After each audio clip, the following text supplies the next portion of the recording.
Thrissur corporation mayor M K. വർഗീസിനെതിരെ CPI നേതാവും മുൻ മന്ത്രിയുമായ VS സുനിൽകുമാർ രംഗത്ത്. BJP സംസ്ഥാന അധ്യക്ഷനിൽ നിന്ന് mayor MK. Varghese Christmas cake സ്വീകരിച്ചത് ആസൂത്രിതമാണെന്ന് VS സുനിൽകുമാർ പറഞ്ഞു.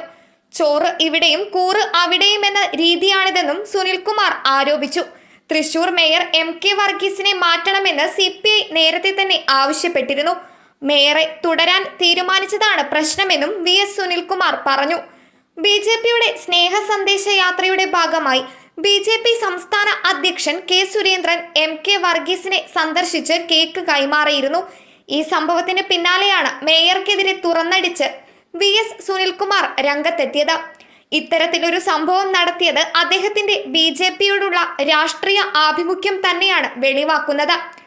കഴിഞ്ഞ ലോക്സഭാ തെരഞ്ഞെടുപ്പിൽ BJP സ്ഥാനാർത്ഥിക്ക് സഹായകമാകുന്ന നിലപാടാണ് അദ്ദേഹം